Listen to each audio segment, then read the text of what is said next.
वर्णिवेशरमणीय दर्शनं मन्दहासरुचिराननाम्बुजं पूजितं सुरनरोत्तमैर्मुदा धर्मनन्दनमहं विचिन्तये। असतो मा षड्गमय तमसो मा ज्योतिर्गमय मृत्युर्मा अमृतं गमय। ओम शांति शांति शांति। આજની જ્ઞાન સભાની અંદર પધારનારા બધા જ ભગવત ભક્તોને વેદાંતાચાર્ય પુરાણ ઇતિહાસાચાર્ય અમે ફિલોસોફી શાસ્ત્રી રાકેશભાઈના હેતપૂર્વક જય સ્વામિનારાયણ। ભક્તો, ગયા વખતની જ્ઞાન સભાની અંદર આપણે બધા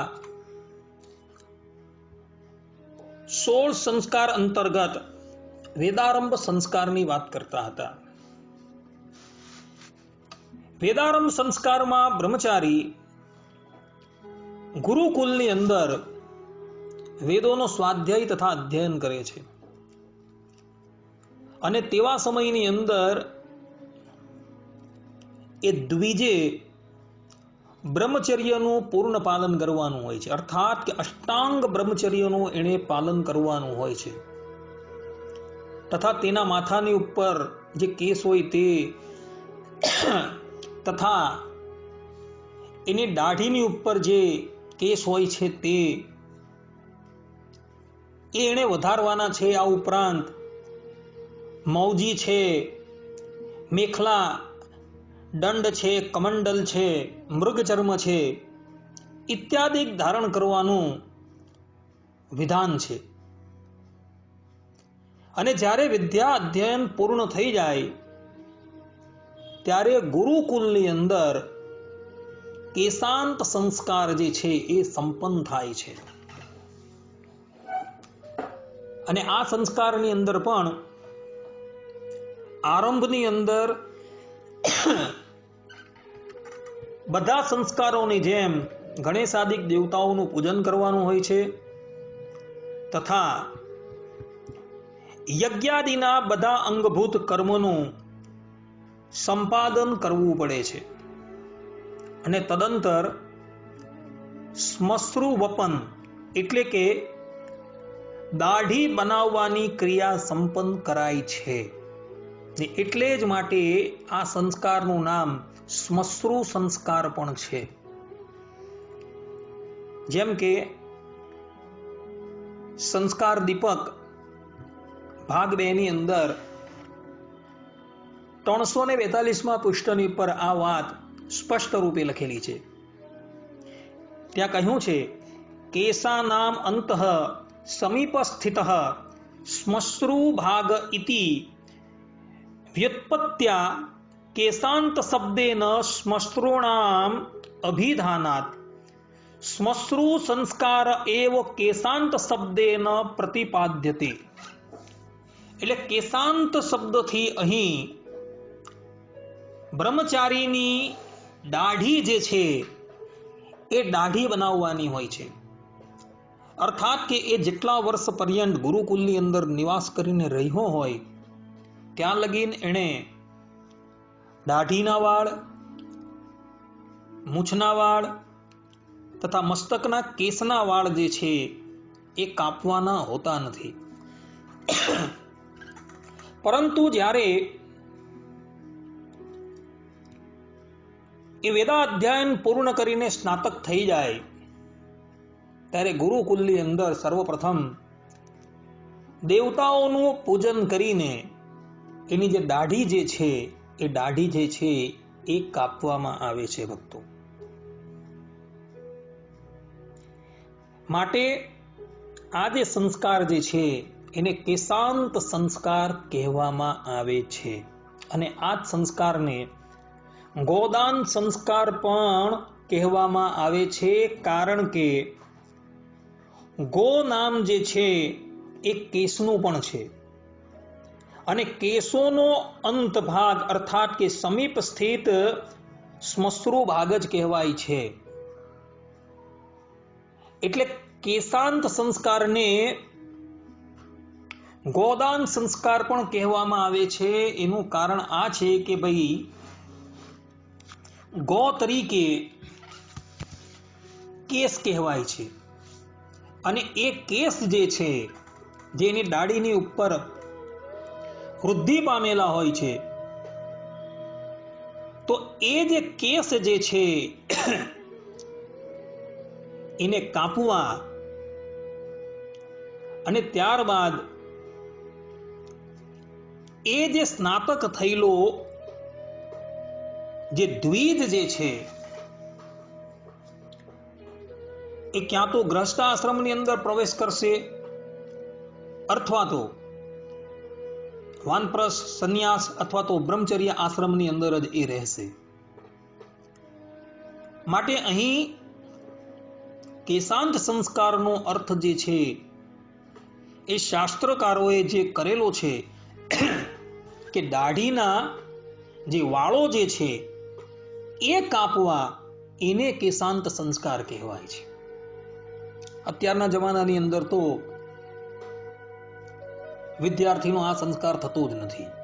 હા, આજે પણ ભારત વર્ષની અંદર એવા ગુરુકુલો છે કે જેની અંદર વિદ્યાર્થી જે છે એ વેદોનો અભ્યાસ કરવા માટે જાય છે અને તેની પાસે પરિપૂર્ણ નિયમ જે છે એ પાલન કરાવવામાં આવતા હોય છે. અને જ્યારે એ વિદ્યાર્થી વેદનો અભ્યાસ પૂર્ણ કરે છે ત્યારે આ કેશાંત સંસ્કાર જે છે એ કરવામાં આવતા હોય છે ભક્તો. પરંતુ અત્યારની આ પશ્ચિમી સંસ્કૃતિ જે છે એ પશ્ચિમી સંસ્કૃતિના નેજા હેઠળ ભારત વર્ષના યુવાનો જે છે તે પણ પોતાની આ પ્રાચીન પરંપરા જે છે એ ભૂલી ગયા છે. ગુરુકુલમાં રહીને વિદ્યા અભ્યાસ કરનાર જે દ્વિજ જે છે તેનું એક જ લક્ષ્ય હોય છે કે વિદ્યાની પ્રાપ્તિ. અને વિદ્યાની પ્રાપ્તિને અર્થે એને અષ્ટાંગ બ્રહ્મચર્ય જે છે એ પાળવું અત્યંત જરૂરી છે. અષ્ટાંગ બ્રહ્મચર્યના પાલન વગર અર્થાત કે સંયમ રાખ્યા વગર ક્યારેય પણ વિદ્યા જે છે એ દ્વિજની અંદર સમાહિત થતી નથી. એટલે માટે આપણી સનાતન હિન્દુ સંસ્કૃતિની અંદર ગુરુકુલની અંદર વસનારા જે દ્વિજ બાળક જે છે તેને અષ્ટાંગ બ્રહ્મચર્ય પાળવાનું હોય છે. સ્ત્રીની પડછાઈથી પણ એને દૂર રહેવાનું હોય છે. કારણ કે જ્યાં લગીન એ સંયમ ન પાળી શકે ત્યાં લગીન વિદ્યા એની અંદર સમાહિત ન થઈ શકે. અને તમે જુઓ પ્રાચીન આપણા ઋષિમુનિઓ તથા કળિયુગની અંદર પ્રગટ થયેલા આચાર્ય ચાણક્ય, વરામિહિર, અમરસિંહ, આ ઉપરાંત મહર્ષિ કાત્યાયન, મહર્ષિ પાણિની, આ જે ઋષિમુનિઓ થઈ ગયા એ લોકોએ પણ ગુરુકુલમાં જઈને દીર્ઘકાલ પર્યંત ગુરુની સમીપમાં બ્રહ્મચર્યનું પાલન કરતા થકા નિવાસ કરેલો હતો. અને ત્યારબાદ તમે જુઓ એવો ગુરુકુલમાંથી બહાર નીકળ્યા અને એ લોકોએ જે ગ્રંથોનું નિર્માણ કરેલું છે કે જે ગ્રંથોનું અધ્યયન કરીને આજે પણ મુમુક્ષુ લોક જે છે એ આ લોકની અંદર અને પરલોકની અંદર સુખી થાય છે. એ લોકોએ કેવા ગ્રંથોનું નિર્માણ કરેલું હતું કે જે ગ્રંથોનો પાર પામવો આજે પણ બુદ્ધિની કસોટી છે. એનું કારણ એ લોકો સંયમ રાખતા હતા. વિદ્યાર્થી જીવનની અંદર એ વિદ્યાધ્યયન કરતા હતા ત્યારે પૂર્ણ રૂપે બ્રહ્મચર્યનું પાલન કરતા હતા અને પરિપૂર્ણ રૂપે સંયમનું પાલન કરતા થકા વિદ્યાનું અધ્યયન કરતા હતા. અને એને લઈને એ લોકો આવા મહનીય કાર્ય કરવા માટે સક્ષમ થયા હતા. જ્યારે આજના વિદ્યાર્થીઓ જુઓ, આજના વિદ્યાર્થીઓ એક જ વર્ગની અંદર એક જ બેન્ચ પર વિદ્યાર્થી અને વિદ્યાર્થીની પાસે બેસીને વિદ્યા અધ્યયન કરતા હોય છે. ભક્તો, સ્ત્રી અગ્નિરૂપ છે અને પુરુષ જે છે એ ઘૃતરૂપ એટલે કે ઘીરૂપ છે. અગ્નિની પાસે જ્યાં ઘી મૂકવામાં આવે એટલે આપોઆપ જ દ્રવિત થવા માંડે. સ્ત્રી અને પુરુષ સંસર્ગમાં આવતા એ હંમેશા દ્રવિત થયા વગર રહી જ નહીં શકતા, કારણ કે અનાદિકાળનો એ ધાડો છે. તો વિચાર કરો કે એક જ પાઠશાળામાં એક જ વર્ગની અંદર એક જ બેન્ચની ઉપર બિરાજમાન થઈને એ વિદ્યાર્થી અને વિદ્યાર્થીની શિક્ષા પ્રાપ્તિ કરતા હશે તો શું એ લોકોનો સંયમ સ્થિર રહી શકતો હશે? ક્યારેય પણ ન રહી શકે. એટલે જ માટે આપણા પ્રાચીન ઋષિ મુનિઓ જે છે એઓએ પૂર્વાપરનો વિચાર કરી માનવ જીવનના પ્રથમ જે 25 વર્ષ જે છે એની અંદર 8 વર્ષને બાદ કરતા બાકીના જે વર્ષો જે છે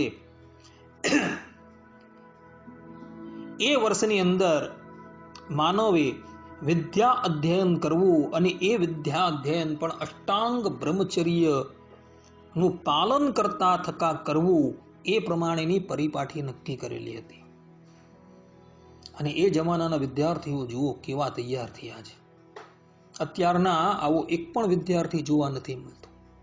આચાર્ય ચાણક્ય જેણે જગતને અર્થશાસ્ત્રની ભેટ આપેલી છે, વરા મિહિર જેણે જ્યોતિષશાસ્ત્રની ભેટ આપેલી છે, મહર્ષિ પાણીની જેણે વ્યાકરણ શાસ્ત્રની ભેટ આ જગતને આપેલી છે, મહર્ષિ કાત્યાયન જેઓએ પણ વ્યાકરણ શાસ્ત્રની ભેટ આ જગતને આપેલી છે, પતંજલિ જેમણે આયુર્વેદ શાસ્ત્રની ભેટ આ જગતને આપેલી છે. એવા તો કેટલા ઋષિ મુનિઓના તમને નામ દઉં જેણે એક એક વસ્તુની અમૂલ્ય ભેટ આ સંસારને આપેલી છે. એનું કારણ કે એ લોકોએ પોતાનું જીવન જે છે એ અતિશય સંયમિત રીતે જીવેલું હતું. અને સંયમિત રીતે જીવતા થકા એમણે વિદ્યા અધ્યયન કરેલું હતું. અને વિદ્યા અધ્યયનના ફલ રૂપે એ લોકોએ જે ગ્રંથોનું નિર્માણ કરેલું હતું એ ગ્રંથોની પર આજે પણ એ જગત જે છે એ મુગ્ધ છે ભક્તો. માટે વિદ્યાર્થીઓએ ભલે એ વખતના વિદ્યાર્થીઓ હોય કે અત્યારના વિદ્યાર્થીઓ હોય, વિદ્યાર્થીએ વિદ્યા અભ્યાસ દરમિયાન બ્રહ્મચર્ય પાળવું જરૂરી છે. કારણ કે બ્રહ્મચર્ય વ્રત જ્યાં લગીન પાળવામાં ન આવે ત્યાં લગીન વિદ્યાર્થીની અંદર ક્યારેય પણ વિદ્યા જે છે સમાહિત થઈ શકવાની જ નથી. ચાહે લૌકિક વિદ્યા હોય કે પરલૌકિક વિદ્યા હોય, પરવિદ્યા હોય કે અપર વિદ્યા હોય, અષ્ટાંગ બ્રહ્મચર્ય પાળ્યા વગર એ વિદ્યા ક્યારેય પણ સફળ થવાની જ નથી ભક્તો. માટે આપણા ગુરુકુલોની અંદર આ પ્રમાણે અષ્ટાંગ બ્રહ્મચર્યનું પાલન કરતા થકા વિદ્યાનું ઉપાર્જન કરાવવામાં આવતું હતું. આ પ્રમાણે કેશાંત સંસ્કાર જે છે એ કેશાંત સંસ્કાર વિદ્યાર્થી જ્યારે વેદાધ્યાયન પૂર્ણ કરી દે ત્યારબાદ એની જે દાઢી જે છે એ દાઢીની ઉપર જે વાળ ઉગેલા હોય એ વાળ જે છે એ કાપવામાં આવતા હતા. પરંતુ એ વાળો જે છે એ સામાન્ય રીતે કાપવામાં ન આવતા હતા. સર્વપ્રથમ તો દેવતાઓનું પૂજન કરવામાં આવતું હતું અને દેવતાઓનું પૂજન કર્યા બાદ વૈદિક મંત્રોનું ઉચ્ચારણ કરતા થકા એની જે શ્મશ્રુ જે છે એ શ્મશ્રુ કાપવામાં આવતી હતી. આ પ્રમાણે